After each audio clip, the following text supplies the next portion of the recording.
और इस्लामाबाद से कश्मीर और फलस्तीन के झंडे उतारने वाले हिंदुस्तान जाकर हुर्रियत रहनुमाओं से मिलने की बजाय हेमा मालिनी से मिलने की ख्वाहिश करने वाले, पाकिस्तान में 3 बार हुक्मरानी करके उसी पाकिस्तान में खड़े होकर पाकिस्तान को दहशतगर्द कहने वाले बादशाह सलामत के मुशीरों, जरा सामने आओ देखो 3 साल पहले हर चैनल पर तज्जिया निगारों से पाकिस्तान का दिवालिया सुनने वालों, पाकिस्तान दुनिया में तन्हा रह गया है सुनने वालों, आओ देखो 56 ममालिक के वज़रा समेत अक़वाम मुत्तहिदा के मेंबरान सब्ज़ परचम वाले इसी मुल्क की सरजमीन पर इकट्ठा हुए हैं। देखो 40 साल बाद ये OIC का अहम इजलास पाकिस्तान में हो गया, जिसमें अमरीकी वजीर समेत अक़वाम मुत्तहिदा समेत सबके सामने डंके की चोट पर अफगानिस्तान, फलस्तीन और कश्मीर के मुसलमानों की आवाज बुलंद की गई है।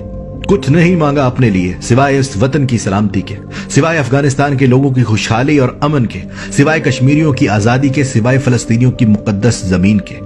आओ देखो ग्रीन पासपोर्ट को इज्जत कैसे दिलाई, पर कैसे समझोगे? वो कैसे समझ सकते हैं जो खुद अपना पासपोर्ट भी दौलत पर कुर्बान करके बच्चों समेत, समधी समेत, भतीजों समेत, भांजों समेत लंदन बैठे हो। दाल रोटी ही औकात बना दी तुम्हारी, उससे आगे निकलने की सोच छीन ली तुमसे। कसम जमाने की, तुर्की हो, चीन हो, जापान हो, तबाही सबने देखी, गुर्बत सबने झेली है। तारीख उठाकर देखो चीनियों की कि 40 साल पहले वो क्या थे। गुर्बत मंडला रही थी उनके सरों पर। फिर आज से 40 साल पहले चीन का एक लीडर निकला था जिसने गालियां खाई, बातें सुनी, नफरत बर्दाश्त की, लेकिन टैक्स लगाकर हर चीनी को मेहनत करने, बिजनेस करने की तरगीब देकर उसी चीन को आज आलमी ताकत बना दिया। चीनियों ने कुर्बानी दी तो कामयाबी मिली। तुर्कों की तारीख हम सब ने देखी, किस तरह अर्तुगरुल गाजी ने भाइयों को, कबीले को, यहां तक कि अपनी मां को भी अपनी सरजमीन हासिल करने के लिए छोड़ दिया। ना जान की परवाह की, न माल की, जब तक अपनी सरजमीन को गद्दारों से पाक न कर लिया। जापान 2 बार मिट गया था, लेकिन भूख काट कर भी, सख्त तूफानों का मुकाबला करके भी वो कौम आज फिर उसी मकाम पर लौट के आई कि जापान का पासपोर्ट दुनिया का सबसे ताकतवर पासपोर्ट है कि उस पर जब चाहो, जिस मुल्क में चाहो, जहां चाहो वीजा मिल जाता है। और मेरे हमवतन, 1947 में 10 लाख लोगों की जान कुर्बान हुई तो पाकिस्तान बना। तब से लेकर आज तक इस कौम को ऐसा कोई लीडर नसीब ना हुआ जो इसे तरक्की याफ्ता बनाता। जो भी आया उसने पेट भरकर खाया और बचा खुचा बाहर ले गया। और जब ये मुल्क अरबों डॉलर का मकरूज हो गया, तब ये शख्स इमरान खान वजीर आजम बना।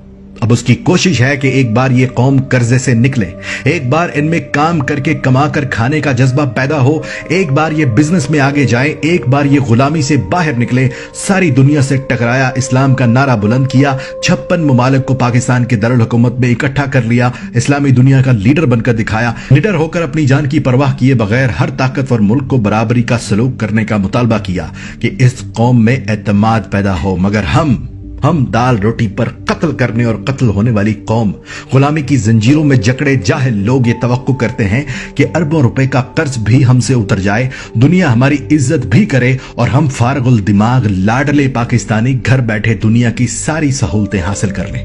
इमरान खान का साथ सिर्फ वो लोग दे रहे हैं जो दुनिया की तारीख से वाकिफ हैं, जो इस हकीकत से वाकिफ हैं कि जख्म को ठीक करने के लिए जख्म को काटना पड़ता है, तकलीफ बर्दाश्त करनी पड़ती है, उभरने के लिए एक बार डूबना पड़ता है। ऐसे लोगों के लिए खुशखबरी है कि अल्लाह तुम्हारे साथ है, क्योंकि तुम अल्लाह के निजाम के मुताबिक तरक्की करना चाहते हो। तुम तकलीफ बर्दाश्त करने के बाद, सब्र करने के बाद उसका फल पाना चाहते हो। तुम कुर्बानी देकर फलाह पाने के कायल हो। अल्लाह तुम्हारा निगहबान। पाकिस्तान जिंदाबाद।